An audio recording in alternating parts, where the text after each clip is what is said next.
Commission on the Status of Women. Our meetings are now open to the public and can still be viewed on local cable, Charter Cable Channel 6, and ATT Uverse Channel 99. The meeting can also be viewed online at www.glendaleca.gov by scrolling all the way to the bottom of the page and selecting Live Streaming, which is the third icon from the left. Members of the public are welcome to provide public comments and questions in person or can call in during the meeting at 818-937-8100.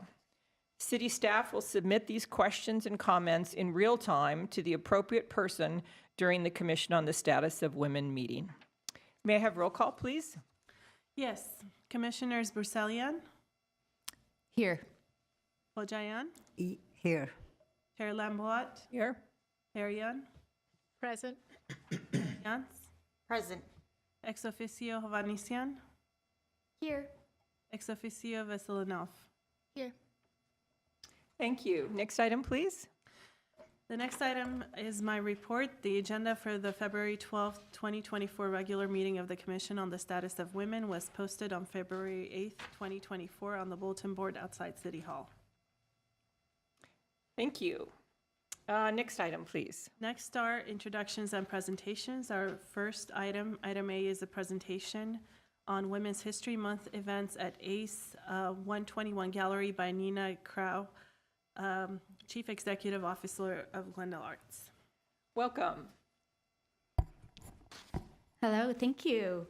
Thank you, Chair Lambout and Vice Chair Tatiant and Commission on the Status of Women Commissioners for inviting me here today to share some information about some upcoming program that we have throughout the month of March. And before I go into that, though, I would love to be able to share a little bit more with you about who I am and my organization, Glendale Arts. So my name is Nina Crow, and I'm the Chief Executive Officer of Glendale Arts.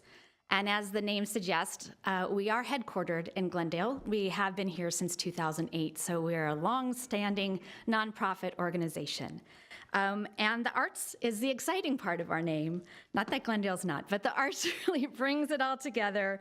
And because we encompass multi-mediums and that share, our programming shares a common thread of what lessons can we learn, right? What can we learn? A new point of view, hearing something that we agree on, disagree on. What can we assimilate? Lessons can we take away from the arts? And each of the programming that we have can stand on its own and attract an own audience and attract their own supporters. But the beauty of what we do is that there's some synergy in between all of our program that kind of cross-pollinates each other and really supports the community and the creative community and our own mental health and well-being. So with March at our heels, I'm here today to share information about exciting events that we have.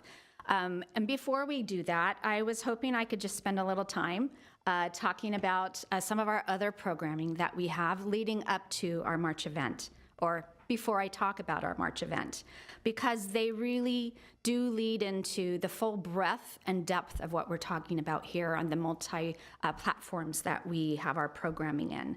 As we explore and identify the impact that the arts has on the community, whether we're talking about an economic benefit, right? So every time you have an arts event, you're bringing people, they're spending money at the restaurants and the parking structure, and so that's an economic impact, or it's just plain beautiful to come look at or interesting to hear or watch, but also the personal impact, the emotional support, the well-being of the whole person. That's the impact that's really interesting as well. So I just wanted to share with you one of our signature events is called the Glendale International Film Festival. That's held way in the fall, September 26th through October 1st. That's when this September is our 10th anniversary of the event, and we bring about 1,000 people into downtown Glendale area to participate in independent filmmakers. And I wanted to bring this event in particular to your attention because there's a few different avenues where we explore the power of the female voice and their important contribution to the industry of filmmaking. For instance, in addition to the 80 films or so that we typically screen, which can be anywhere from a 2-minute short to a just under 2-hour feature film, we do Q&As and we host panel discussions. And last year, during the festival, we had a really wonderful conversation around the initiative called Gen XX, which is really about the intersectionality of sexism and ageism. So this initiative is led by well-established female directors who, when they were younger and got into the industry, they actually faced sexism as they tried to establish themselves in the industry. And now they're facing ageism as they continue to produce and direct and write. And so it was a really wonderful conversation to a packed house that we had back and forth, Q&As, conversations, and really what one of the takeaways that I brought back after that conversation is the one thing we have control over is actually the voice that we have, the loudness that we want to take with us, and the group that we decide to be around as we move forward with what we're trying to say and what we're trying to do. The other thing I wanted to bring to your attention about the festival is that it was founded by a woman. Her name was Velvet Rhodes, and she passed away in 2020. And in honor of her formidable character, we actually created an award called the Velvet Award, which I'm assuming you can make that connection, and it's an award that we give to a female filmmaker for their outstanding contribution, their personal contribution, their artistic contribution to the making of their film. Our other kind of pillars of programming, one is Solo Fest, which is really an amazing program for here in Glendale that explores raw, in-depth feeling of personal stories. There's solo performance, one-person shows.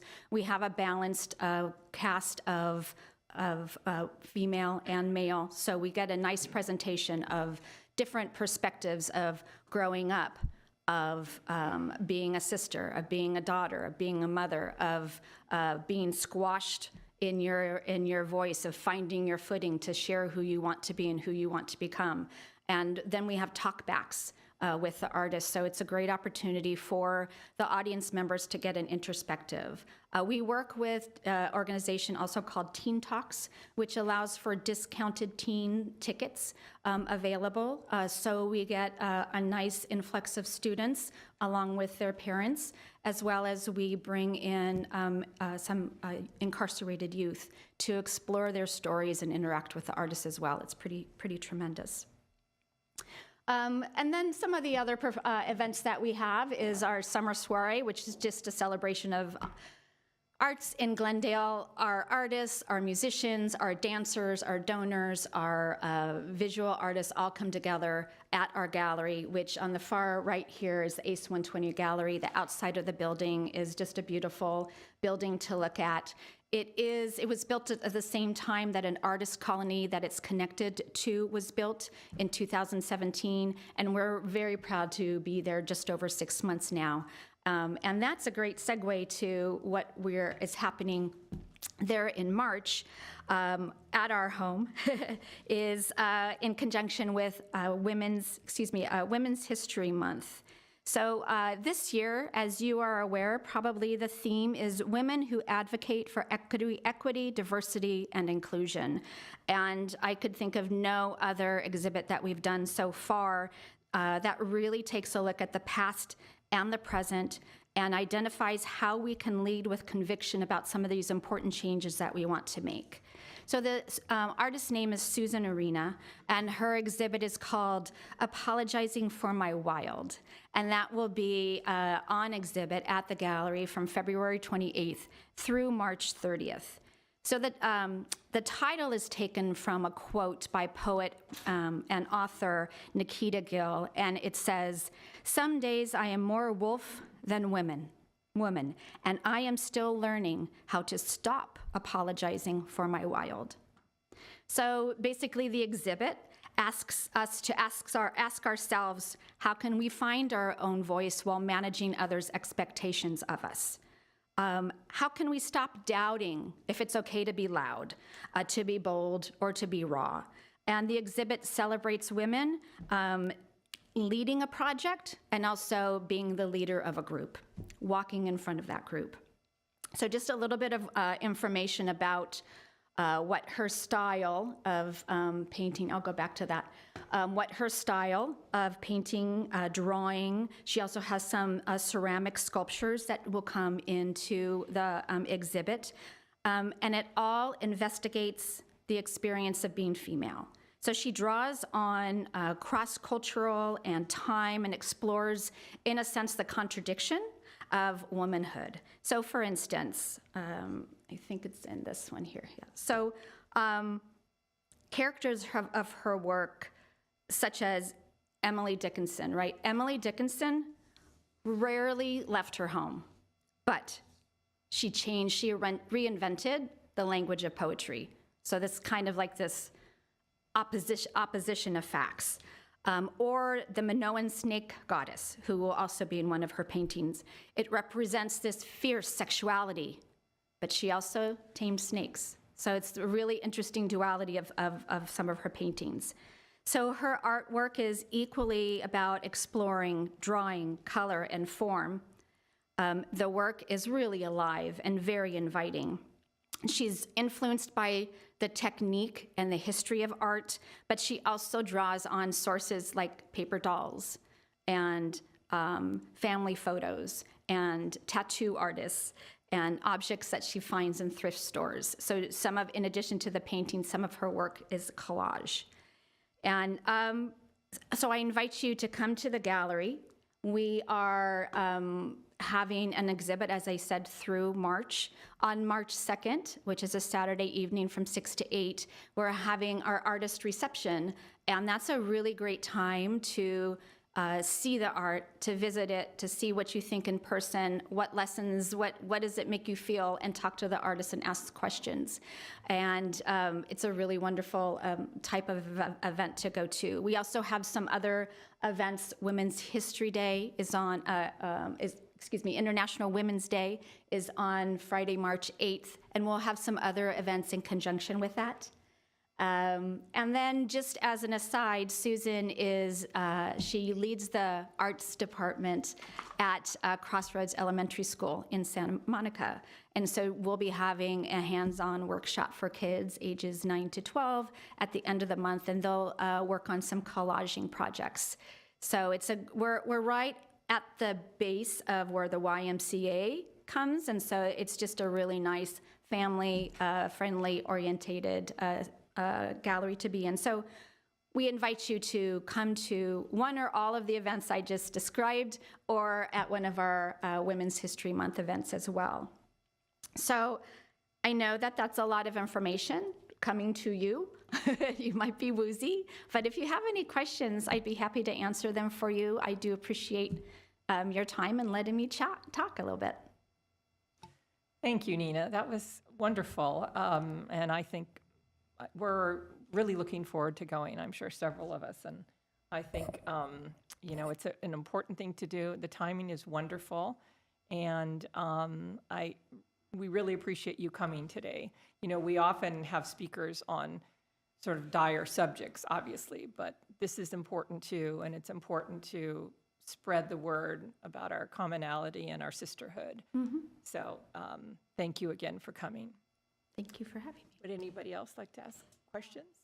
You may have mentioned it, but where is this? Where are these events being held? Is it in one place? Oh, you know what? Yeah, that was in my typed notes. I probably didn't say. Okay, so that's okay. They range. They're all in Glendale, but our Glendale International Film Festival, the primary location is the Laemmle Theaters. That's where we screen our films, and the screening of our films includes a student competition as well as a screenplay competition. So our portal, I believe, is going to be open this week, where you submit your film or you upload your script, and over the course of the months, our jury looks at and watches and makes the recommendation on who we can invite to the festival. But opening and closing are at other events, and we do incorporate programming. For instance, we'll have an exhibit that's focused on the film industry at the gallery because it really is, they're within walking distance from the others. Solo Fest, that is June 6th through June 9th, and we host that we present it at the Antaeus Theater. And the summer soiree is at our home at the ACE 121 Gallery. Thank you. Thank you. You mentioned it's 10th anniversary Yes. this year. Congratulations. Thank you. Is this are you collaborating with any organization in Glendale? Oh, yeah. I think our mindset, and we have like-minded, we work with a lot of like-minded organizations because we all have the same service mentality of wanting to make a difference through what we're, our craft, our medium. We work with the school district, for instance, to be able to deliver program to youth. We work with the YMCA. We're on their property and they're so supportive. Our lens there is how can we help the mental health and well-being of adults and young people alike. We partner with Life Child, which is an organization that provides service to incarcerated youth. So we are partnering with a lot of organizations and a lot of individuals to advance all of our causes and all of the things that are near and dear to us. The funding is coming from where? The funding? So the funding for our events are through corporate donors and grants, as well as for Solo Fest and the Glendale International Film Festival specifically, you purchase a ticket to attend any of the events. So that revenue helps support the ongoing presentation of those events. Thank you. You're welcome. Thank you for being here. Thank you, Sona. Also, I'd like to say I did meet Velvet Rhodes at a number of events, and I think her commitment to Glendale was amazing. So Yeah. I think it's wonderful you're carrying on her legacy. Thank you. Great. Well, thank you so much for being here. We really appreciate it. Thank you, and We look forward to please seeing you. call or email anytime. Thank you. Thank you. Okay, next item. Next is oral communications. We do not have any callers or cards for today's meeting. And the following item is consent items. The following are routine and may be acted upon by one motion. Any member of the commission or the audience requesting separate consideration may do so by making such request before motion is proposed. Okay, so approval of the minutes. I understand we should take those individually, according to Lucy. So can we just proceed with the motion, or does anybody want to discuss any of the minutes? Any changes to any of the minutes? No? Okay, so do we have a motion to approve the minutes of the August 14th, 2023 meeting? I'll make the motion. I can second that. Roll call, please. Commissioners Bruselian, Yes. Hojayan, Yes. Arian, Yes. Tatians, Yes. Chair Lamwat. Yes. Just wanted to get clarification because Commissioner Hojayan was not present at that meeting. Yes. Do you have an opportunity to review the meeting? I reviewed it. Okay, Thank thank you. Okay, and then a motion to approve the November 13th, 2023 minutes. And who was not present at that one? Commissioners Burshayan and Perrin. Did either of you have a chance to review them? I watched it as it was being viewed or aired. I watched it as well. Okay. So we need a motion. I motion to approve. I second it. Roll call, please. Commissioners Bruselian, Yes. Hojayan, Yes. Arian, Yes. Tatians, Yes. Chair Lamwat. Yes. And then finally, the special commission meeting held on September 11th, 2023, where we discussed the report on the status of women in a presentation. I think Commissioner Perrin was not there. I was not present at that time. You were not there. Correct. I was, Oh, you were there. I was That's right. here. I was I not was at here. that one, so I will abstain from. Okay. All right. So do we have a motion? I motion to approve. I'll second. Roll call, please. Commissioners Bruselian, Yes. Hojayan, Yes. Perrian, Yes. Tatians, I'm going to abstain. Chair Lamont. Yes. Okay, we got that done. All right, next item, please.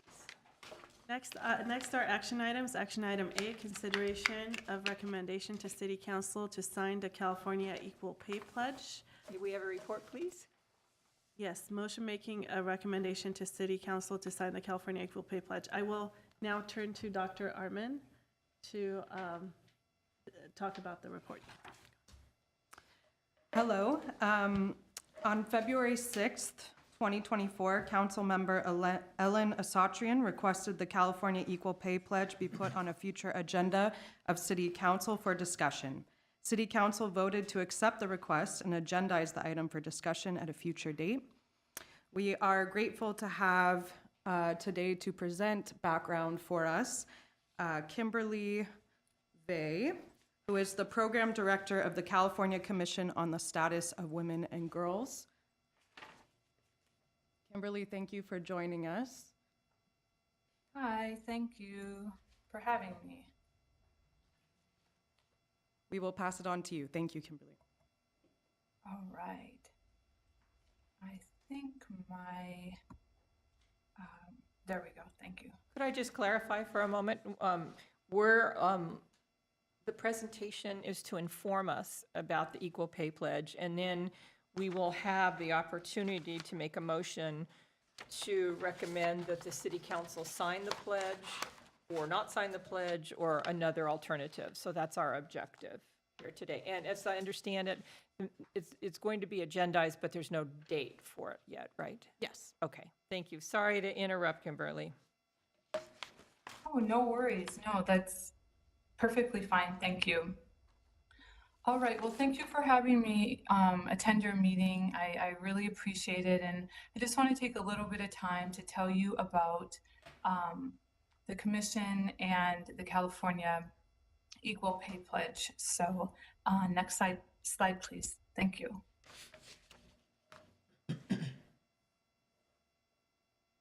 All right. So first, before I start with the overview, I'll let you know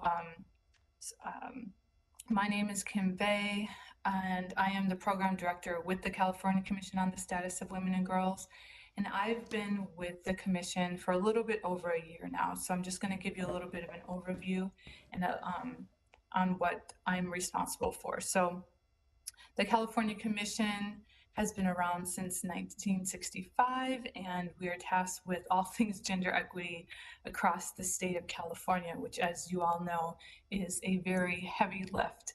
We provide leadership through research and policy and program development, along with education and outreach and collaboration, advocacy and strategic partnerships with folks across the state of California as well as nationally. Next slide, please. Thank you. So we are a very small team. We have about 8, actually I think maybe 9 people, because I think somebody started today. And so that's just staff. And then we have the capacity for 17 commissioners, and we have currently 15 commissioners. My main programs are the Youth Advisory Council, which consists of 26 youth across the state of California, and who are tasked with meeting. We have open meetings just like the Commission does, and developing a girls' agenda for the state of California, which we will be focusing largely on safety, education, and health. As I'm here to talk about, the Equal Pay Pledge is another one of my programs. Along with international relations, we have a partnership with Global Ties, and through that partnership, we're able to host delegations from around the world and learn about their best practices in gender equity, and we share our best practices. And then we like to partner with nonprofit organizations, other women and girls commissions across the state of California, and other state agencies to really advance our work. And some of these partnerships include nonprofits such as Habitat for Humanity, Lean In Girls, Girl Scouts across California, and the like. So thank you. Next slide, please. All right. So as I stated, I started with the commission a little bit over a year ago. And one of the things that I was tasked with really is to develop the Equal Pay Pledge a little bit more. And so I got right to it.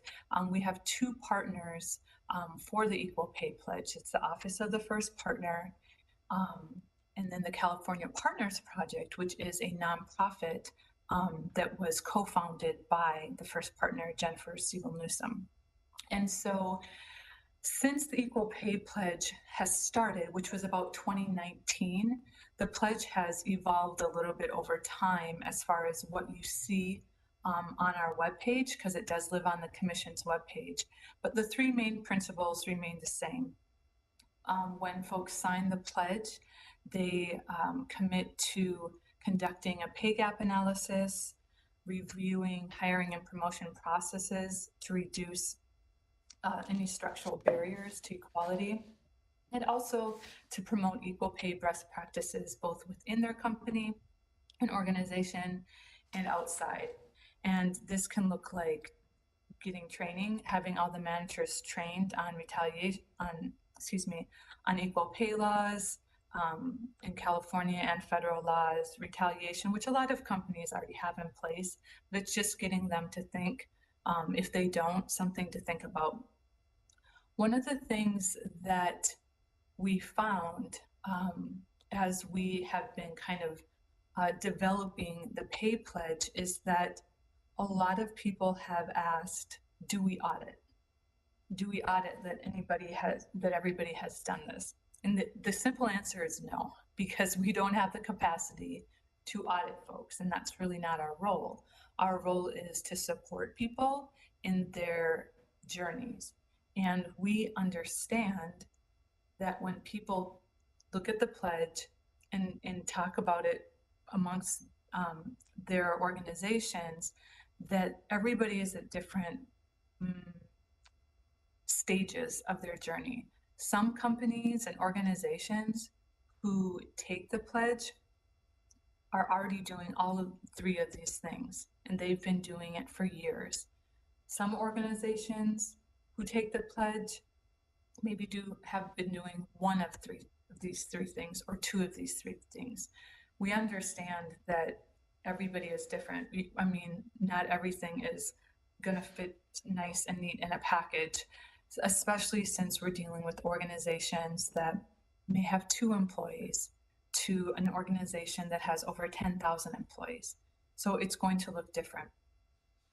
Next slide, please. So one of the things that we like to, I don't know if like is the right word, but that we highlight, I should say, just highlight throughout the year is the equal pay days throughout the year to really raise awareness that the pay gaps still exist. And as you can see from this slide, they exist worse for women of color. Now, the interesting thing about these numbers is we work closely with equal pay advocates in Equal Pay Today for these numbers, and they are national numbers. They're not just California numbers, they're national numbers. And so when you're looking at these numbers, it's really the unadjusted national numbers when you're comparing.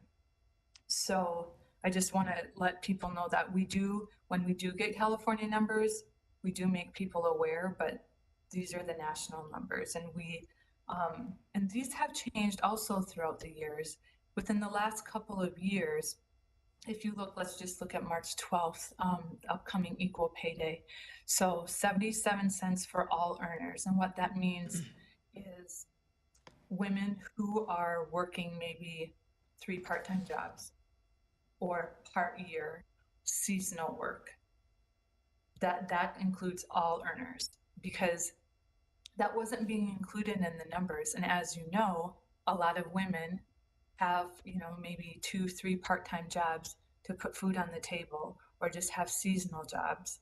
So they were really missing a really large segment of women workers. So that's what that reflects. And then the 84 cents for full-time year-round earners. And then these other days throughout the year, Asian American, Native Hawaiian, Pacific Islander. And then just last year, they separated the Native Hawaiian Pacific Islander to another month, because when they realized that when they looked closer at the data, there was a significant difference within that that population. Next slide, please. All right, thank you. So if you look here, this is the National Partnership for Women and Families actually does a very good job of looking at all of the states and really kind of showing some of the numbers. So this, I just wanted to kind of highlight this. For each year, California women are typically paid this much less than white non-Hispanic men, and then it has the numbers there. So as you can see,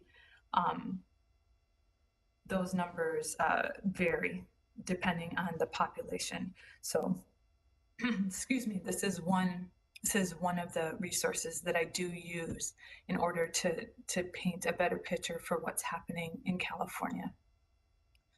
Next slide, please.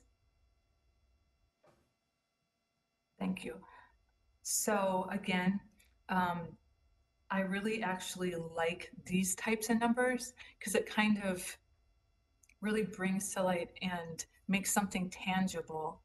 Because sometimes when you just say, $10,000 or $20,000, whatever dollars, people can't really grasp that. But when you actually break down for what the impact is of the pay gap, I think that makes a difference. So if the wage gap were eliminated, it talks about, for instance, Black women could pay for 2.4 years of childcare, or white non-Hispanic women could pay for 1.7, or pay off her loans, student loans, in 1.7 years. So it kind of gives a very tangible number to grasp, which I think is a nice way of looking at it, rather than just the money. Next slide, please. Thank you. So regarding the pledge, just to let you know kind of what the process for signatories is. So when you all sign the pledge, like I said, the pledge lives on the commission's page. So I see all of the information that comes in. And what's really nice is we've actually shifted a little bit. As I said, the pledge itself, the information we're gathering has kind of evolved. So we're gathering more information about the actual organizations, not just, the name, location, number of employees. We're gathering name, location, number of employees, the sector, and also what people have done as far as equity in the workplace. Like, are you doing a gender gap analysis, or have you reviewed policies and practices, or what more do you want to learn about? Do you want to learn more about DEI in the workplace, or California equal pay law? So we're gathering all that information to help us better inform our choices for what we provide for resources. So I get all that information, and then when somebody signs the pledge, I arrange just a quick 20-minute, sometimes 30-minute meet and greet, just to say hello, thank you for signing the pledge. It's virtual. And then that's the first step. You have the resources on our webpage. Anybody can have them. they're accessible to anybody. You don't just have to be a signatory. So we have resources for California equal pay laws.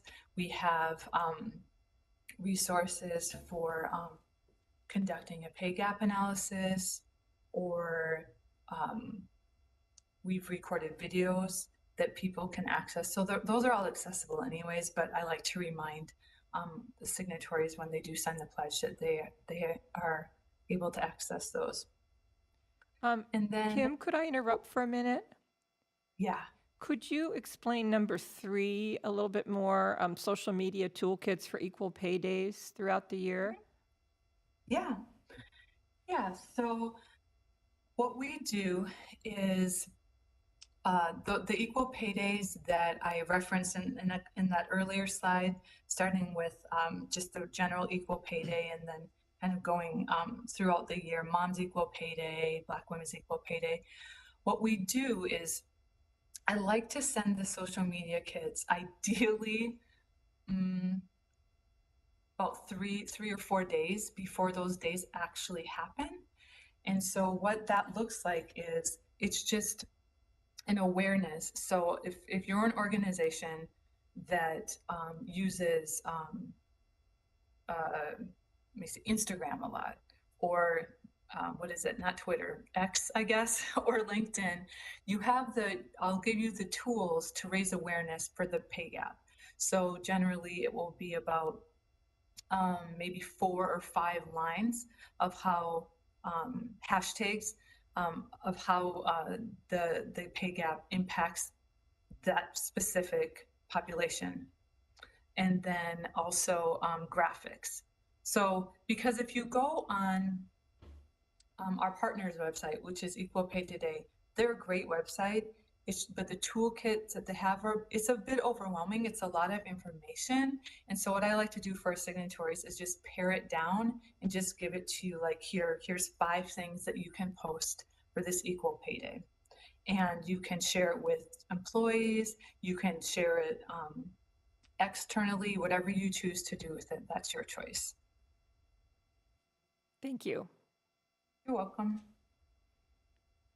And then number 4, throughout the year, one of the things that we've have really talked about since last March is really how can we make this better? Because last March, we had our first in-person Equal Pay Day event for all of the signatories.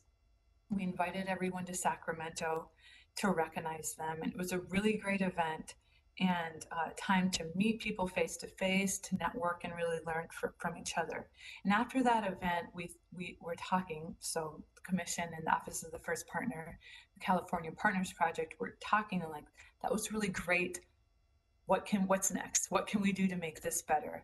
And so what we decided on is over this past year, is that the Commission would take that information that we've gathered from the pledge forms, like what people want to learn more about, and find subject matter experts in those topics.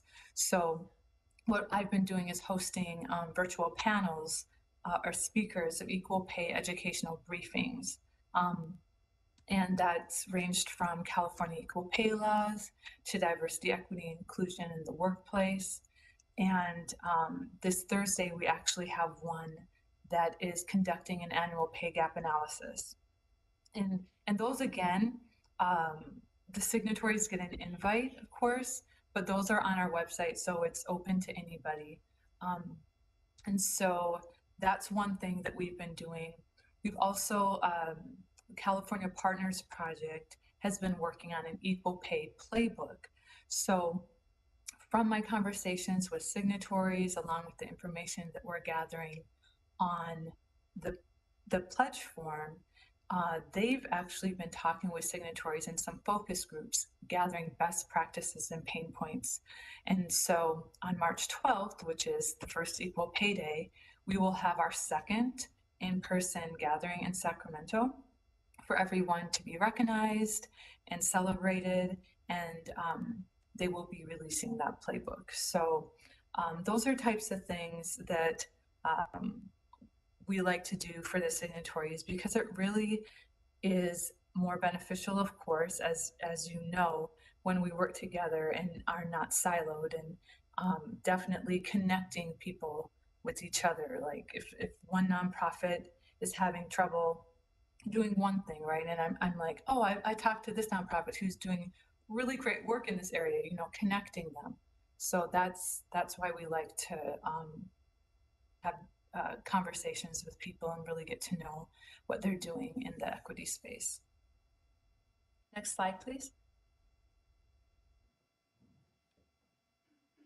All right, this is just the educational briefing series I was telling you about. So this is on Thursday, and I can put a link in the chat if you like to register for it. It's at noon, and it's virtual. And then our next one will actually be in April, and that's developing policies through a gender lens. Next slide, please. Okay, so I wanted to include the cities that have signed the Equal Pay Pledge. To date, we have almost 200 signatories for organizations across the state of California. As you can see, our list of cities is short for now, because it was basically just last year that we started reaching out to cities.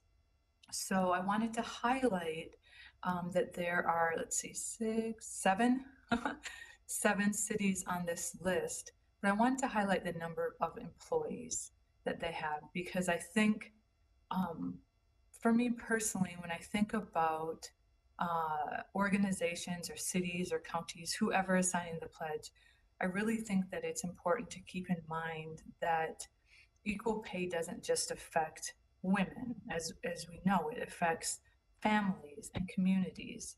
So the reach that it has, and equal pay and equity in the workplace just in general, the reach that it has is really, it can really make a very large impact on your community.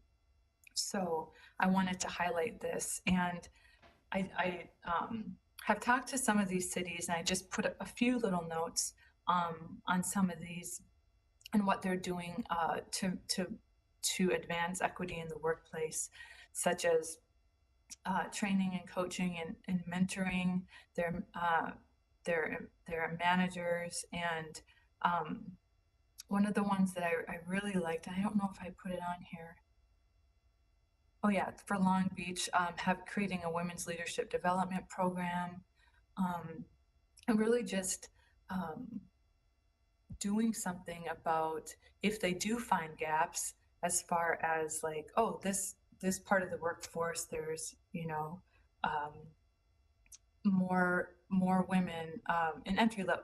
This is hypothetical, but like, for instance, more women in entry level jobs, and then as you get up, actually, this is not hypothetical. This actually happens a lot when I'm talking to people in entry level jobs, and then as you grow in the organization, you see a lot of men at the top, or the women, a lot of middle management, but not beyond that. So like being very intentional, and not just cities, but organizations, being very intentional about, okay, the why behind that, and what are you going to do to improve those gaps.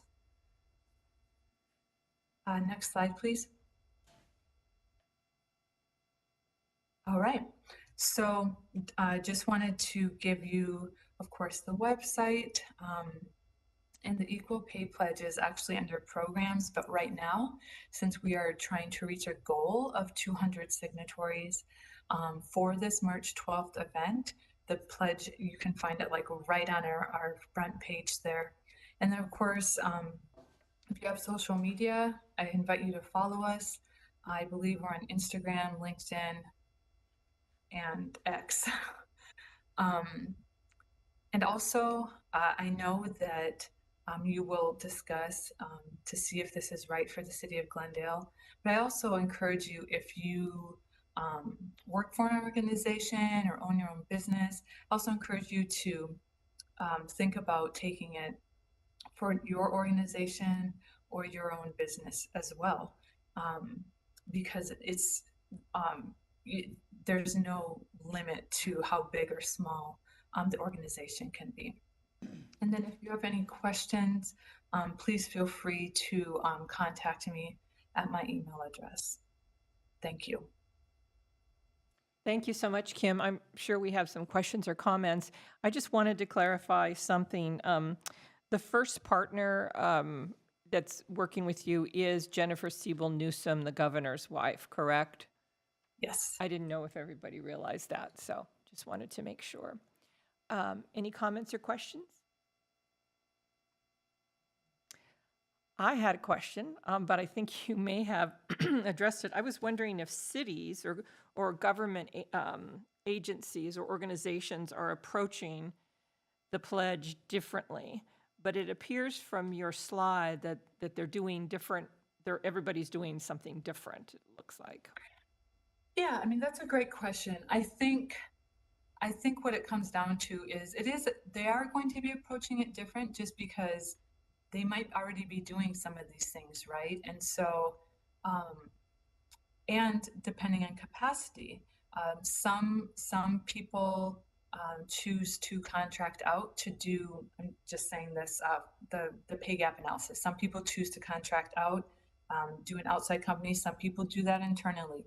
Some people decide to, okay, they say, let's take the pledge, but let's be really methodical about this and figure out what steps we can take right now with maybe limited capacity. So maybe they start looking at duty statements, right?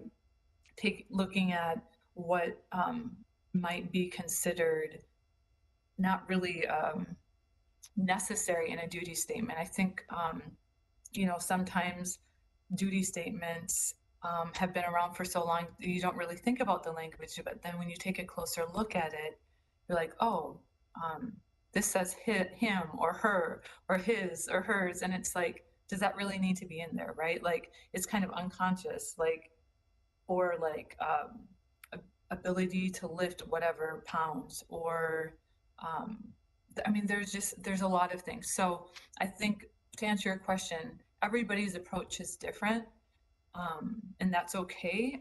But that's why it's nice to learn from each other, because some people might be having an approach that's just not working, and they might want to connect with a city or another organization like theirs to find out the best way, maybe a better way to do it.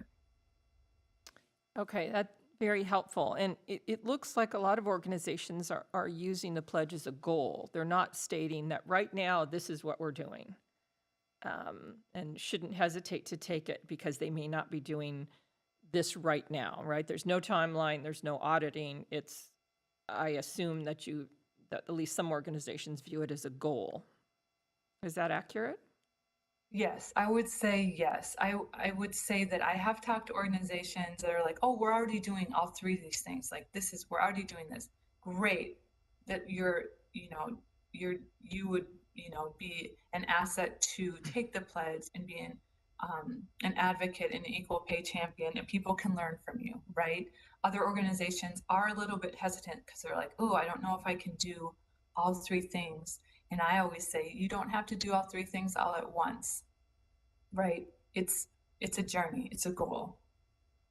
Gotcha. Okay. Okay, I'll renew my question. Anybody else have any comments or questions? Okay, well, I think you've covered it all, Pam. All right. Thank you very much. We really Thank you. appreciate it. You're welcome. Thank you so much for having me. Thank you the for rest of your- being here. Have a good evening. Too. Thank you. Bye. So could we have the staff report? Yes. Staff respectfully advises that the Commission on the Status of Women recommends the City Council sign the California Equal Pay Pledge. As you heard, the California Equal Pay Pledge is an initiative led by the California Commission on the Status of Women and Girls and the Office of the First Partner in partnership with the California Partners Project.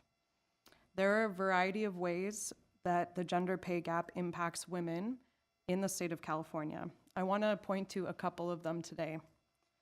As you heard, you saw some of the impacts, I want to highlight a couple that often are not talked about. Women in California earn less than men in almost every occupation and at every level of education. The wage gap translates to major losses in annual median earnings, especially for Black women, for Latinas, and for Native American women. Additionally, mothers face an even wider pay gap than women without kids. Mothers earn only 71 cents for every dollar paid to fathers, which translates to an earning loss of $16,000 annually, according to the American Association of University Women. This also translates to retirement. Women face an income gap then in retirement. Because they have earned less and therefore have been paying less into the Social Security system, they receive less in Social Security benefits. They also lag behind men in pension benefits, as well as retirement savings. As Kim outlined, several cities have taken this pledge, and so staff respectfully advises the Commission to recommend to City Council that they sign the Equal Pay Pledge for the City of Glendale. Thank you. Okay, any discussion? No discussion? No questions before a motion is made?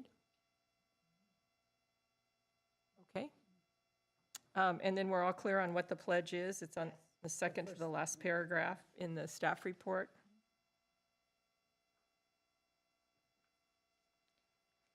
Pledge to commit to conducting an annual company-wide gender pay analysis, review hiring and promotion processes and procedures to reduce unconscious bias and structural barriers, and promote best practices that will close the pay gap to ensure fundamental equality for all workers. That's in the staff report, the second to the last paragraph in the staff report, yeah. 2 paragraphs above fiscal impact. It starts out with companies that take the California Equal Pay Pledge. Pay Pledge.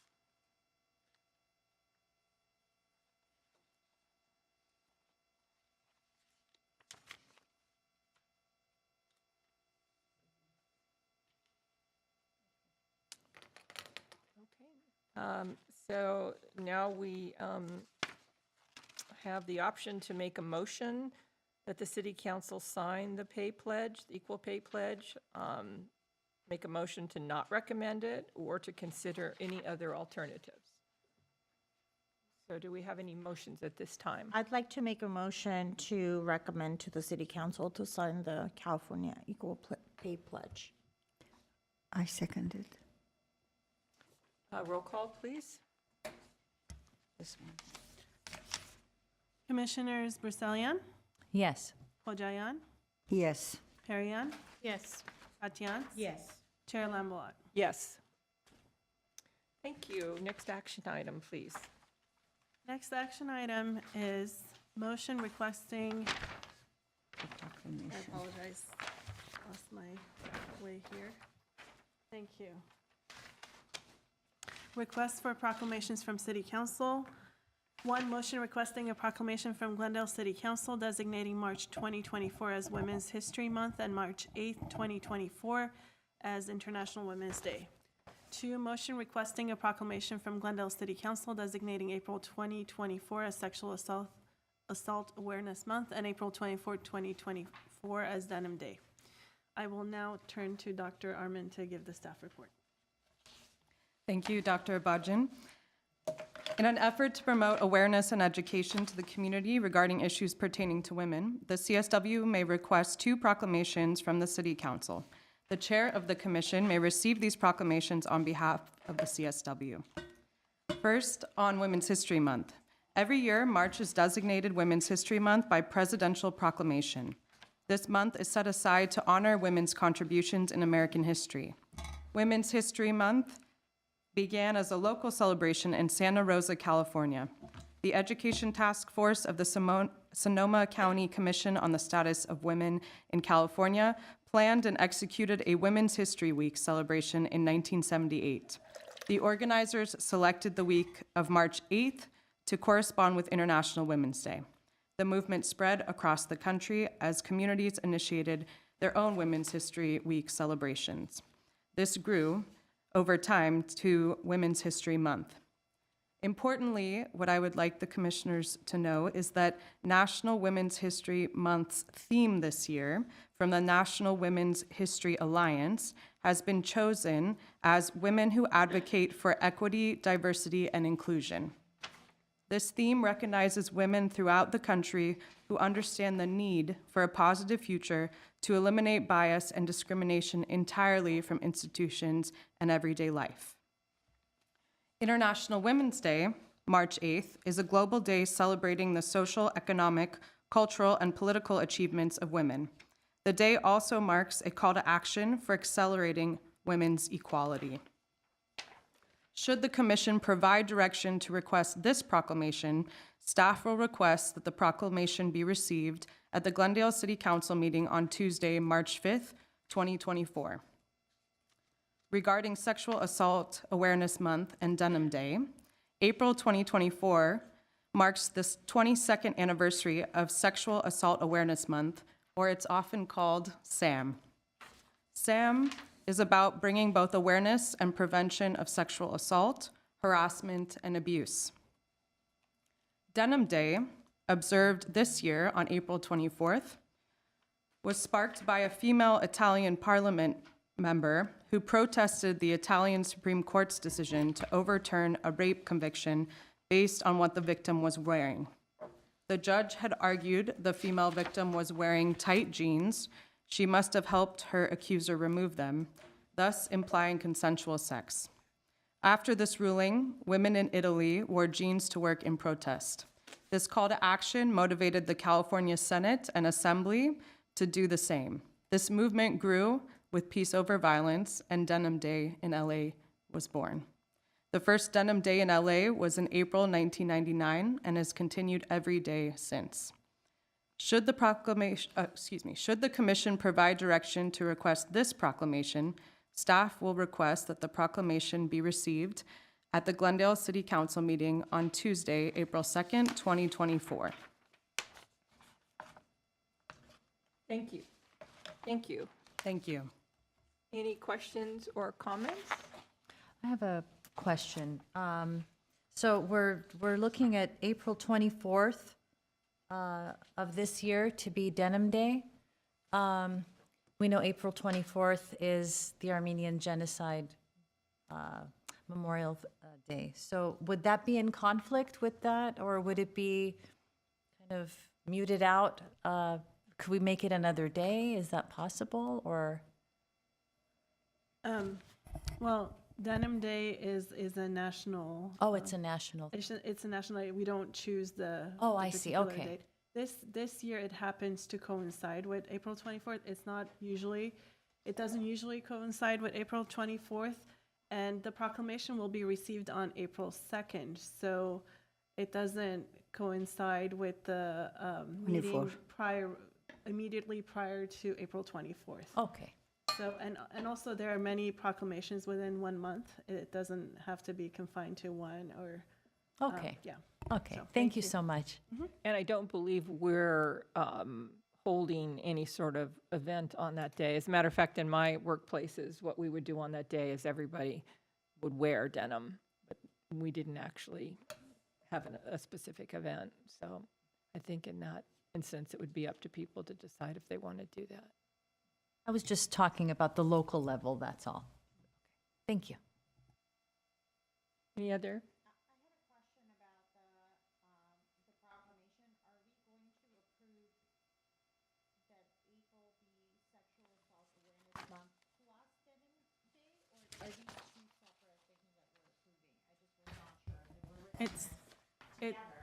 It is.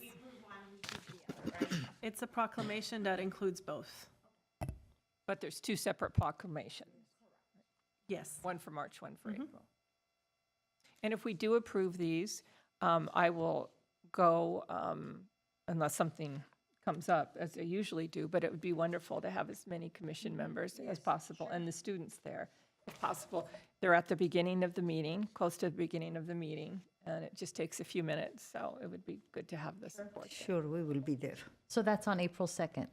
That's on March 5th. Oh, March 5th, and sorry. April 2nd. March 5th and April 2nd. I'm sure Okay. Dr. Arman can send a reminder out to Yes. that effect. Yes, happy to.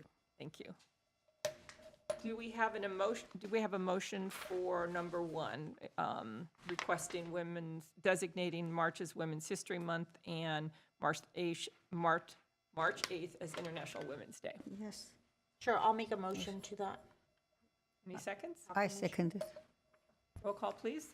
Commissioners Bruselian, Yes. Hojayan, Yes. Perrian, Yes. Tatiana, Yes. Chair Lamboat. Yes. And then, do we have a motion regarding April 2024 as a sexual assault awareness month and April 24th as Denim Day? A proclamation to that effect? I'll motion to move. I'll second. Roll call, please. Commissioners Bruselian, Yes. Hojayan, Yes. Perrian, Yes. Tatiana, Yes. Chair Lamboat. Yes. Next item, please. Next item is action item 6C, consideration of appointment of an ad hoc committee on development of a human trafficking notice for the city of Glendale. 1, motion to appoint an ad hoc committee to research the development of a human trafficking notice for the city of Glendale. I will turn to Dr. Arman for the staff report. Thank you, Dr. Bajan. So as you all know, on November 13th, 2023, the Commission on the Status of Women received a presentation by Gloria Salas, government-elect of Zonta International, District 9, on anti-human trafficking efforts, in which she stated that the cities were developing human trafficking notices per California Civil Code 52.6. California Civil Code 52.6 requires specified businesses and establishments to post a notice informing the public and victims of human trafficking of telephone hotlines through which to seek help or report unlawful activity. Salas presented that California passed the human trafficking poster law in 2013, and it indicates what businesses and entities need to post such notices. The law requires these specified businesses and other establishments to post a model notice informing the public and human trafficking victims of how to seek help or report unlawful activity. In 2022, the Burbank City Council approved a motion directing the city attorney to draft an ordinance on this human trafficking notice requirement. During the recent Burbank City Council meeting on January 30th, 2024, the Burbank City Attorney presented on the introduction of an ordinance for the prevention of human trafficking, and the Burbank City Council passed the ordinance, an ordinance establishing Article 17, Prevention of Human Trafficking, in Chapter 3, Morals and Conduct, Title 5, Police and Public Safety of the Burbank Municipal. During November 13th, 2023, last year, you all as CSW at the CSW meeting, commissioners expressed interest in advocating for a similar ordinance in the city of Glendale. After research, staff respectfully recommends the Commission on the Status of Women appoints an ad hoc committee to research the development of a human trafficking notice for the city of Glendale. Thank you. Thank you. I assume everybody remembers Gloria Salas's presentation. It was terrific, and I would like to volunteer to be on the ad hoc committee. I've been working with Gloria on this for a few years, and by working, I should say, when she first notified me of this, she sent me material, and we've been discussing it back and forth, and then she agreed to come. So I would like to be on the ad hoc committee if that works out. So is anybody else interested in being on an ad hoc committee to this effect? In other words, what the ad hoc committee would do would be to look at the material that Burbank has provided, that Gloria Salas has provided on the Burbank ordinance, implementing this law, and figuring out, one, how does the commission feel about moving forward with making a recommendation to city council, and two, basically working on the particulars of it, whatever's needed. Would we be looking at the Burbank, City of Burbank's model on that? Okay. I think, I mean, there's not much point in starting from scratch. We No, would at of least course be not. working from So, that, yeah. so could we use maybe 2 or 3 different models and maybe create our own, or Oh, kind yeah. of move along the lines of what they've already? And the city attorney's office would have to create it. The point is, we'd need to present it to city council and see if they would be open to directing the city attorney and staff to looking into such an implementation ordinance. But I think at this point, we want to have an ad hoc committee to be able to present to the commission more detailed information about what we would propose to Glendale City Council and see if the commission votes in favor of it. If it doesn't, it doesn't. But if it does, then we'd have more information to go from there. And students, by the way, can be on the ad hoc committee. So. Anybody else interested in being on it? Okay, then. I guess that's it. Then do we have a motion to form the ad hoc committee and to appoint me as a member of the ad hoc committee? Can be one person or two. Two commissioners and both students. Chair Lambelat, let me just suggest, because we don't have additional interest on the part of other committee members, we can probably just continue to work with you, but I think there should be at least a motion that expresses the desire to form such a committee so that this work can advance. If there's no other committee, if the commission as a whole does not wish to pursue this effort, then maybe the appointment of a committee member would not make sense either. Okay. So then we need, Unless someone wants to volunteer to work on the committee, which we can then, I will volunteer to work on the committee. right, one. But if there's a second, there can be 2 commissioners and 1 or both student ex officios. Otherwise, should our motion be that the commission authorizes? The chair to continue to explore the various options with regard to this effort and then bring back a report at a later time. Rather than actually forming an ad hoc committee if there's just one person? Right, Okay. So we're open for, correct. together with staff, Yes. yes. Goes Please. without saying, of course. Thank you. I would like to say in either case scenario that you will be assisted by Yes, staff. So, Absolutely. in Sorry, any I case wasn't scenario. clear. Yeah. Okay, any thoughts, any discussion? Any motions? I can't make a motion, so unless I move the gavel. Would you like to start the ad hoc committee and then maybe other people will join? Would you be able to do it by yourself?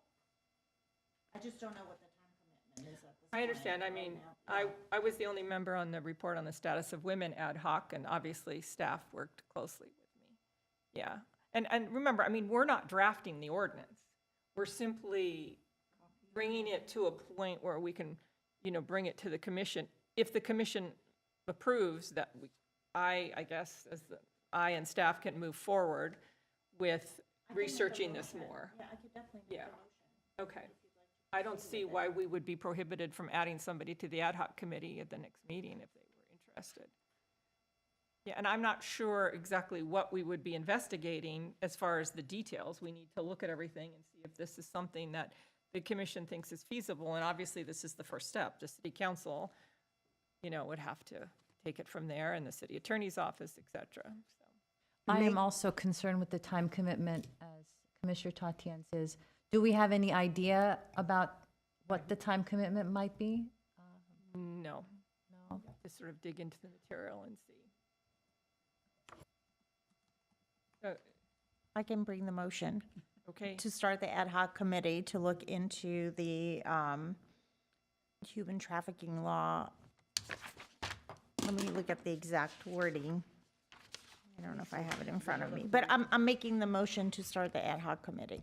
I think what Ms. Varvhedian is saying is if there's just one person, then rather than form an ad hoc committee, we would just say, That there's sufficient interest on the part of the commission to continue to research and review this matter, and that staff will work with the chair in order to do that and bring back a timely report.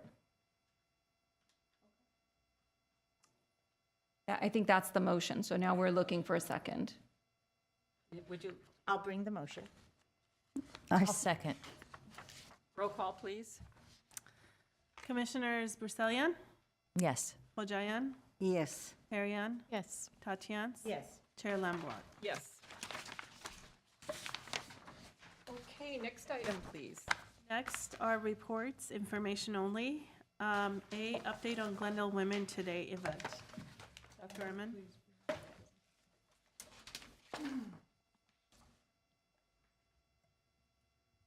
May I interrupt for one moment? Nina, wanted to tell you, if you're still going to be here, we're going to discuss the launch of a report on the status of women and girls in Glendale. Do you have copies of it? I have the packet. Okay, because I was thinking it would be, maybe the space during this exhibit would be a great place to provide some of these reports. So why don't we pass that along? This is the report, the full report, and then the supplement that we did specifically on Armenian women, and we have it in translated into several languages. So perhaps staff could work with Nina about getting her copies for the exhibit for women's. Yes, happy the to. Women's exhibit. Okay, great. Thank you. Sorry to interrupt.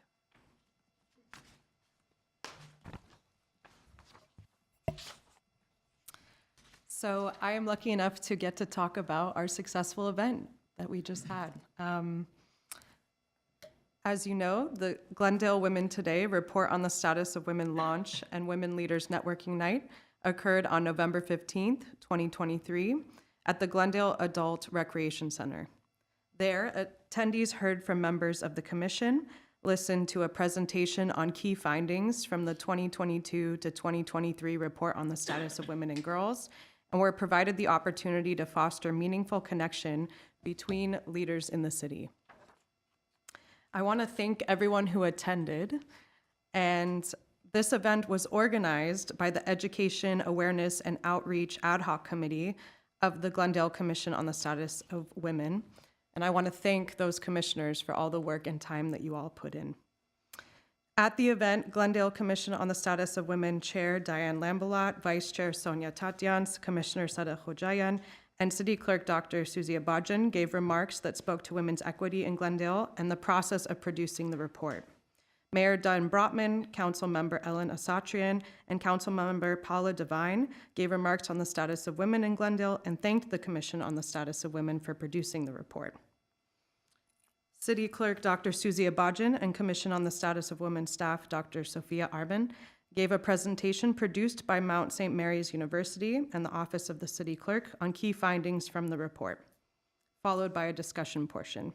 Student commissioners Angelina Veselinov and Natalie Hovanesian assisted in the logistics of the event. A portion of the refreshments were generously donated by Phoenicia Restaurant, thanks to Commissioner Hojayan and Vice Chair Sonia Tatians, among others. I would like to state that despite heavy rain, the event was a resounding success with the room at full capacity. Many attendees reported to staff, us directly following the close of the program, that they felt that the event fostered community, education, and connection. And the 2020 to 2023 report on the status of women and girls was an imperative initiative for advancing women's equity in the city of Glendale. Additionally, several Glendale organization leaders stated that the report will assist them in completing grant applications and in fulfilling their missions in this city. Thank you very much. Thank you, Dr. Arman. Would anybody like to comment? It was a lovely event, and I did have many people who attended say they would love to see more of that, the fostering of the community and women coming together. And if I'm allowed, I would love to talk about the next event that we're having. Or, I believe that's under comments. okay. That'll be the next item. Anyone else? I would like to thank Dr. Abajian and Dr. Sophia.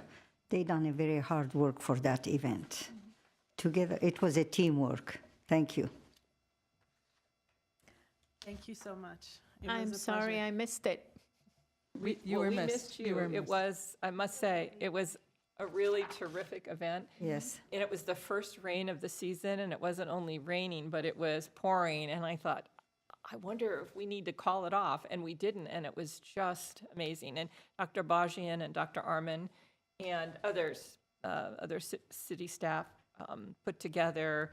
The room was great, the presentation was great, and the feedback was amazing. And as Dr. Arman said, one of the things that surprised me was several people there said that they were anxious to use the data in the report to support grant applications for their Yes.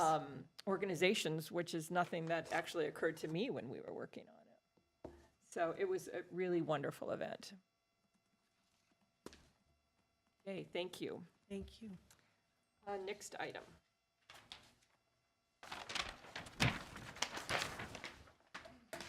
Our next item is our legislative update. It's very short.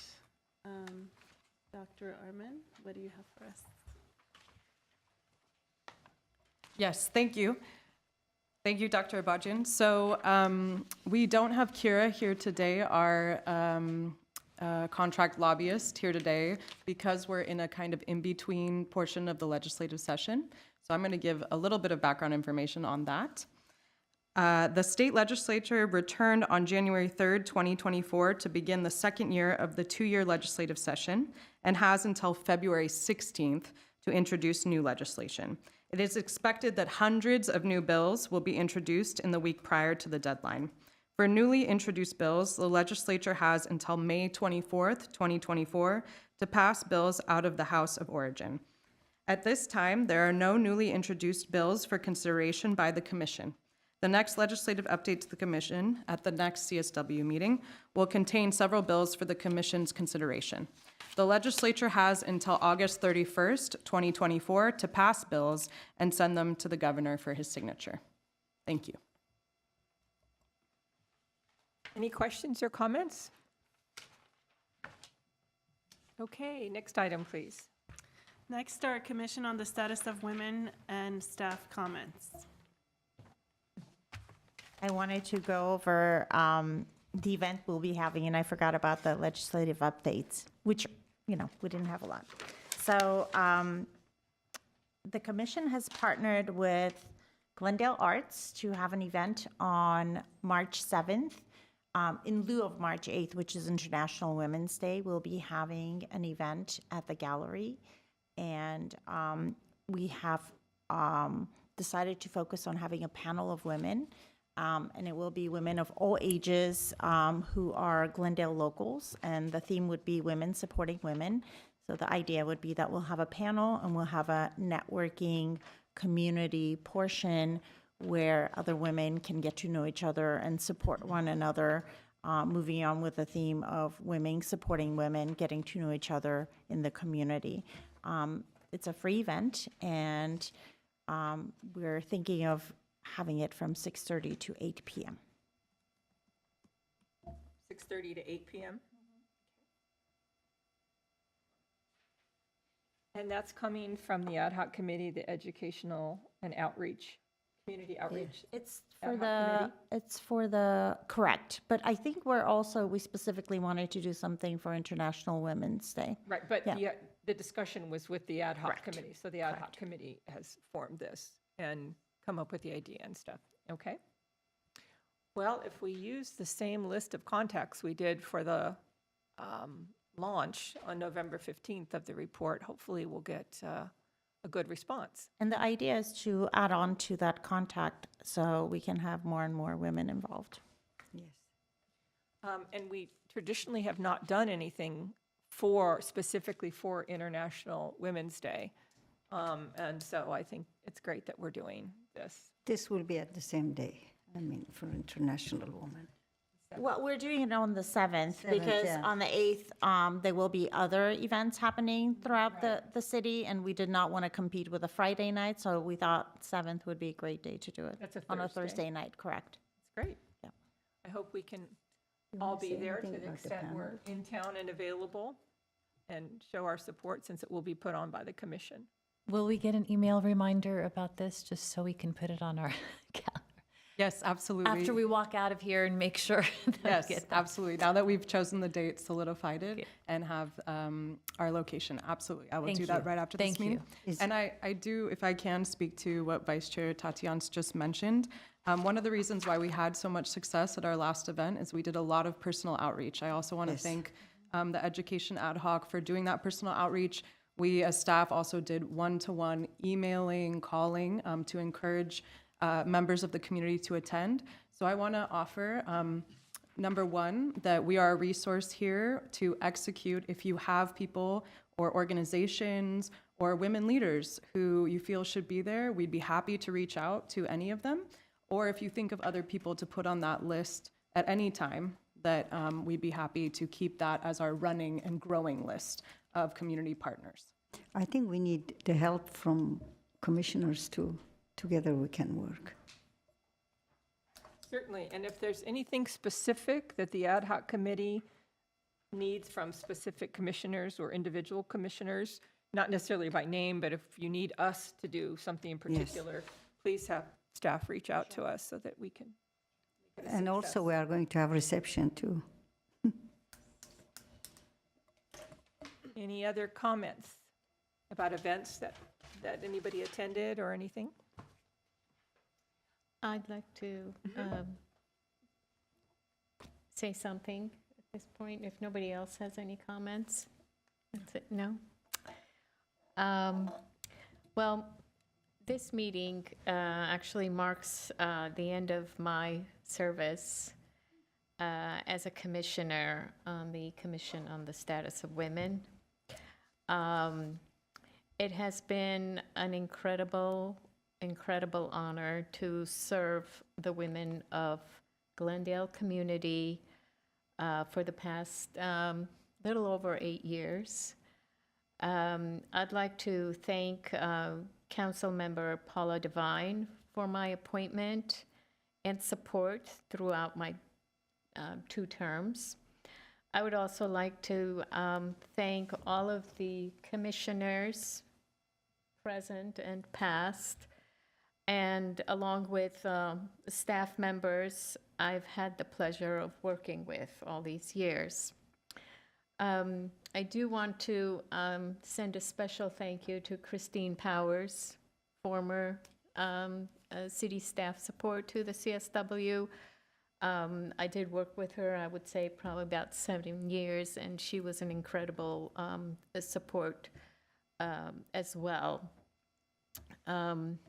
So it has been a truly an honor and a pleasure working with each and every one of you. I am so proud of all our achievements throughout these years, and I know with the present group, you are going to continue this path, if not accelerate our goals of empowering all the girls and women in Glendale. I just wish you all the best.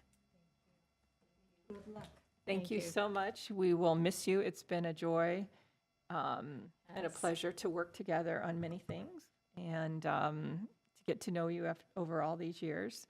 And we will miss you. I will miss each and every one of you, and I hope we can still see each other and be friends and be on the commission. Thank you all. Good luck, whatever. Thank you. Dr. Arman. Yes. First of all, I want to say it was an honor to meet you, and I thank you for everything you do in the community. And I am sad that we are not overlapping for even longer, but it's been wonderful to work with you thus far. Thank you. I do have additional information and comments, if I may. I want to let the commission know we have been working very diligently to set up presentations on the report on the status of women and girls that the commission produced. We presented actually very recently at another organization, at Seroptimist, thanks to Chair Lambalot, on December 7th, 2023, at the end of last year. And we actually have 2 more coming up. It's been quite popular to come reach out to us, just so you all know about this report, especially following the Glendale Women Today event. So the findings will also be presented at the Glendale Religious Leaders Association on March 13th at 12 noon, and presented at the American Association of University Women, the Glendale branch, at the Oakmont on May 11th. So these are upcoming as well. I also want to add that we have another request from Glendale Unified School Board to present at one of the school board meetings. Great. Great. And we would encourage other members of the commission to join us, just in support. You don't have to get up and present any specific material, but, just in solidarity, if you're available.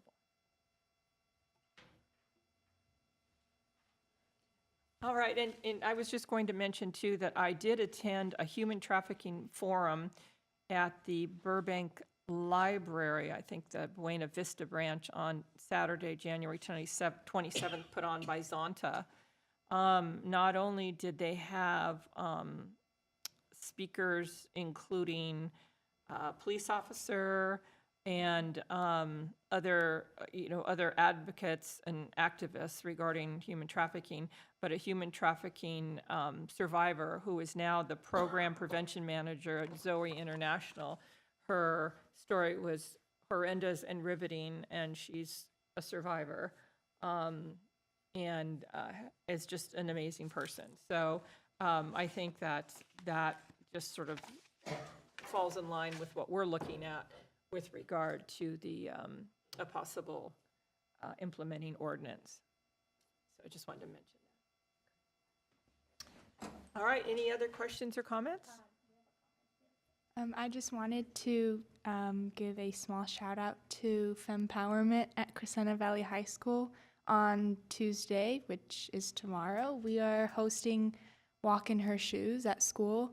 We got 8 male teachers to walk about 250 yards in high heels, and we'll be recording it and playing it in homerooms across CV High School during March in honor of International Women's Month. So I just wanted to give a shout out to the teachers that agreed to do this and the other members of the club that helped organize the event. So. That's wonderful. Can you provide the video to staff and we could possibly show it at the next meeting? Yes, definitely. Okay. Any other comments, questions? I think we should adjourn the meeting in honor of Commissioner Perrion and all of her I'm work. touched. Thank you. So I move to adjourn at 5:29 p.m. Thank you. Do we need